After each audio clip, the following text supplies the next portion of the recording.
Praise the lord. ఈరోజు Bible వాక్యంగా మత్తయి సువార్త 5వ అధ్యాయము 16వ వచనాన్ని చూసుకుందాం. మనుషులు మీ సత్క్రియలను చూచి పరలోకమందున్న మీ తండ్రిని మహిమపరచునట్లు వారి ఎదుట మీ వెలుగు ప్రకాశింపనీయుడి. దేవునికి స్తోత్రం, మహిమ కలుగును గాక. చాలా చక్కటి వాక్యాన్ని ఇక్కడ చూస్తా ఉన్నామండి. యేసుక్రీస్తు ప్రభువారు చెప్తా ఉన్నారు, మనుషులు మీ సత్క్రియలు చూడాలి, మనుషులు ఎదుట మీ ప్రవర్తన సరిగ్గా ఉండాలి, సత్ప్రవర్తన కలిగి ఉండాలి, నీతి క్రియలు మీరు చేయాలి. మీరు చేసే పనులను వారు చూసి పరలోకమందున్న దేవుణ్ణి మహిమపరచునట్లు మీ క్రియలుండులాగున చూసుకోనండి. దేవునికి స్తోత్రం, మహిమ కలుగును గాక. ఈరోజు ఈ వాక్యం వింటున్న నీవు పరలోకం వైపు చూస్తున్నావా? నిత్య జీవం వైపు చూస్తున్నావా? మరి అలాంటి క్రియలే నువ్వు చేయాలి. నీవు యేసుక్రీస్తునందు విశ్వాసం ఉంచి ప్రభుని నీ హృదయంలో చేర్చుకొని బాప్తిజం తీసుకొని ప్రభుకు సాక్షిగా ముందుకు సాగుతూ చక్కటి ప్రవర్తన కలిగి జీవిస్తే మరి నీ క్రియల ద్వారా పరలోకమందున్న దేవునికి మహిమ వస్తుంది. నువ్వు చేసే చెడ్డ పనుల వల్ల దేవునికి అవమానం కూడా వస్తుంది.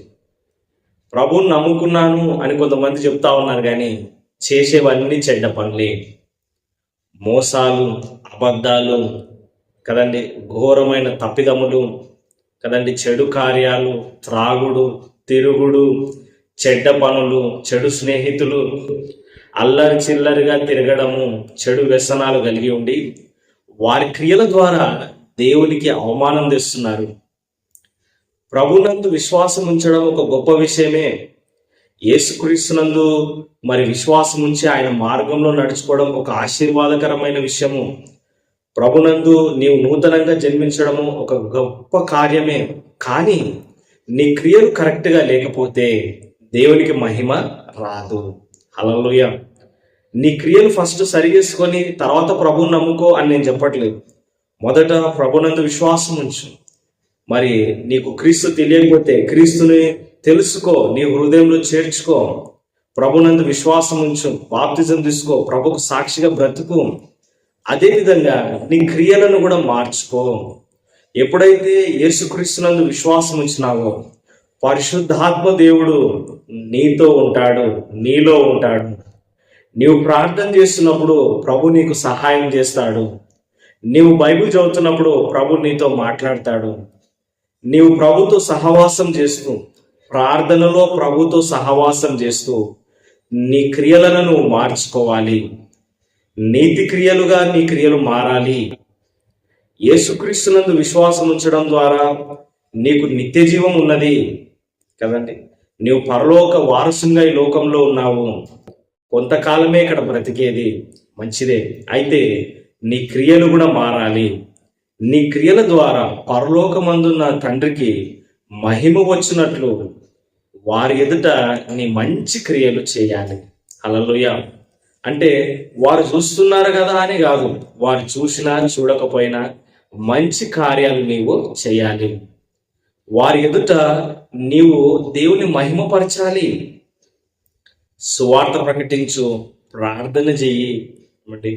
నీవు దేవుని వాక్యాన్ని చదువు, మోకాళ్ళేసి ప్రార్థన చెయ్యి, పరిశుద్ధునిగా జీవించు, చక్కటి వస్త్రధారణ కలిగి ఉండు కదండి. నీ వస్త్రాల ద్వారా కూడా దేవుని మహిమ వస్తుంది. మరి నీతి ప్రవర్తన కలిగి ఉండు, మంచి పనులు చెయ్యి కదండి, పేదవారికి సహాయం చెయ్యి, ఇతరులకు నువ్వు మేలు చెయ్యి. అలాంటప్పుడు నేను చాలా మంది గమనిస్తూ ఉంటారు, ఎవరు చూడట్లేదు అనుకుంటా ఉంటాం కానీ చూస్తూ ఉంటాం. కేవలం మనుషులు చూడాలి అన్న ఉద్దేశం కలిగి ఉండకుండా ఏమండి వారి ఎదుట నీ మంచి క్రియలు చెయ్యి. తద్వారా నీ మంచితనం ద్వారా, నీ సత్క్రియల ద్వారా కొంతమంది ప్రభులోనికి వచ్చే అవకాశము ఉంది. హల్లెలూయా. క్రీస్తునందు విశ్వాసముంచు, యేసుక్రీస్తుని నమ్ముకొని ఆయనకు సాక్షిగా ఉండు, ఆయన మార్గంలో నడుచుకో.